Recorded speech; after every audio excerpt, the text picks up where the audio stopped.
আজি অসমৰ এক অতি বলিষ্ঠ জনগোষ্ঠীয় সংগঠন টাই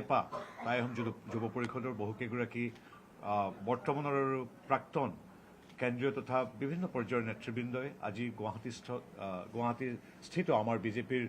ৰাজ্যিক মুখ্য কাৰ্যালয় অটল বিহাৰী বাজপেয়ী ভৱনত আনুষ্ঠানিকভাৱে ভাৰতীয় জনতা পাৰ্টীত যোগদান কৰে। ভাৰতীয় জনতা পাৰ্টীৰ দৰ্শন আদৰ্শৰ প্ৰতি গভীৰ আস্থা আৰু বিশ্বাস পোষণ কৰি লগতে দুয়োখন চৰকাৰৰ জনহিতাৰ্থে জনসেৱাৰ্থে আগবঢ়াই অহা প্ৰতিটো পদক্ষেপৰ প্ৰতি পূৰ্ণ সমৰ্থন জনায় আৰু সুৰক্ষিত বিকশিত অসম গঢ়িবৰ বাবে অনাগত প্ৰতিটো দিনত যিদৰে ভাৰতীয় জনতা পাৰ্টী সংকল্পবদ্ধ হৈছে তাক সাকাৰ ৰূপ দিয়াত যাতে একেলগে আগুৱাই যাব পাৰে তাৰ বাবে আজি আমাৰ দলত যোগদান কৰা প্ৰতিগৰাকী নতুন নৱাগত আমাৰ সদস্যক আমাৰ এই 65 লাখ সদস্যৰ বৃহৎ ভাৰতীয় জনতা পাৰ্টী অসম প্ৰদেশৰ পৰিয়ালটোলৈ আমি সন্মানীয় সভাপতি তথা সমূহ কাৰ্যকৰ্তাৰ হৈ আদৰণি জনাইছোঁ আৰু এইখিনিতে প্ৰাণিধানযোগ্য যে কেৱল আমাৰ মুখ্য কাৰ্যালয়তে নহয় অসমৰ বিভিন্ন প্ৰান্তত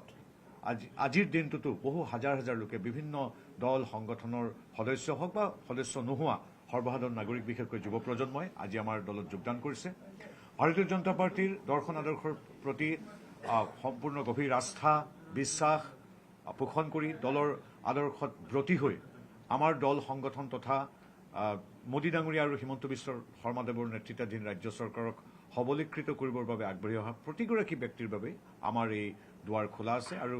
কেৱল আমাৰ আজিৰ অনুষ্ঠানতে নহয় অসমৰ বিভিন্ন প্ৰান্তত গাঁৱে ভূঞে চহৰে নগৰে প্ৰতিদিনে আমাৰ দলত যোগদান কৰা প্ৰতিগৰাকী সদস্যক পুনৰবাৰ আমাৰ দললৈ আদৰণি জনাইছোঁ। আপুনি বিচৰা বাতৰি পাব কেৱল নিউজ 18 এপত। নিউজ 18 এপ ডাউনলোড কৰিবলৈ স্কেন কৰক এই QR কোড। গুগল প্লে ষ্টৰতো পাব এই নিউজ 18 এপ।